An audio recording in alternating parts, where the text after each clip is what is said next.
Chapter 2 is Robert, a staple in the community. As time went on, I began to see just how deeply Robert was woven into the fabric of our small community. It wasn't just that he was well known. Robert was a fixture, a personality, a constant presence in places and events that mattered to all of us. He didn't just live here, he became part of the rhythm of the place, a heartbeat that kept things moving.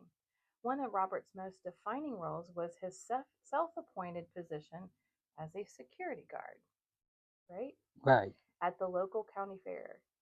The fairgrounds, bustling with families and excitement, wouldn't have felt complete without Robert there, directing traffic with his trusty wagon of supplies, a big smile on his face. It didn't matter that he wasn't officially on the payroll.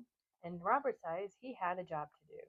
He was a security guard, and he made sure everything ran smoothly, from the parking lot to the crowds. The same went for the flea markets, the parades, and the festivals in his hometown. Whether wherever there was a crowd, there was Robert, keeping things in line with a cheerful wave and his signature grin. He loved those events, the sense of community, the people, the fun. He could often be found directing traffic with the same enthusiasm year after year, never missing a chance to stop by for a Coke or a hug from anyone who passed by. And of course, if you were lucky enough to be around when he needed a few extra bucks, you could count on him to ask in his good natured way. But it wasn't just about the money, it was about the connection, the conversation, the way he always knew people cared about him. Robert was also a staple at the Santa Train, a local event he eagerly looked forward to each year. Dressed in his best, he greeted families with that same boundless energy. Eager to see greeted families with that same boundless energy. Eager to see the kids' faces light up when Santa made his grand appearance. It was more than just a tradition for Robert, it was part of his role in making our little corner of the world feel like home. But it wasn't all about the community events. Robert was known for his love of music and dance. Every Friday night, he could be found at Red's, the local spot where people gathered for food, karaoke, and dancing. He didn't just attend, he owned the place. Robert had a way of getting people to laugh, sing, and dance, whether they were ready or not. He loved country music, and when a favorite song came on, you could bet he was out on the dance floor, twirling around with anyone willing to join him. He had no shame in cutting a rug with a partner, whether it was someone he'd known for years or a stranger who couldn't resist his charm. Right? Right. When he wasn't on the dance floor, Robert had a knack for wanting to fix things, especially lawnmowers and weed eaters. If something broke, you could count on Robert to show up with his tools and a plan.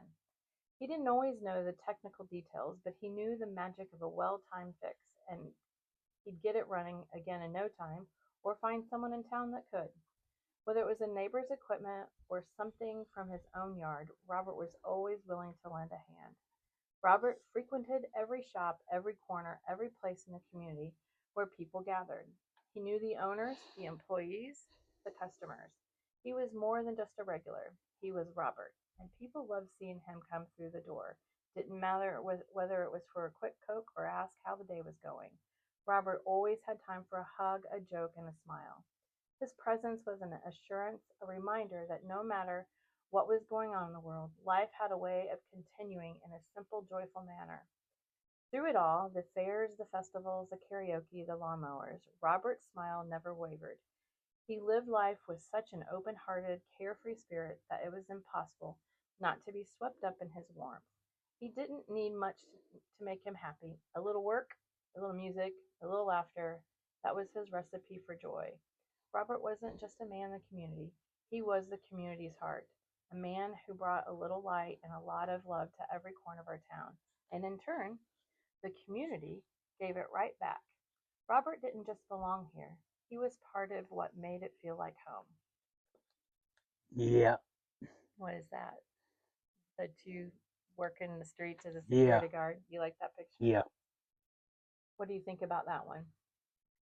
Good. Yeah. Thank you for hanging with us and listening to chapter 2. I will continue to keep putting up the individual chapters and hope you visit our Facebook page, Cindy Lengerich, Lengerich, The Unexpected Guardian. Again, the books are on Amazon, Kindle, and paperback. So you can check it out there, and love to hear from you. Also on my YouTube channel at Time with Cindy, or on my Facebook page, the Cindy Lengerich, The Unexpected Guardian, that there's the full reading to Robert on video, so the full length one, instead of broken up in chapters if you want to do it that way. Stay tuned.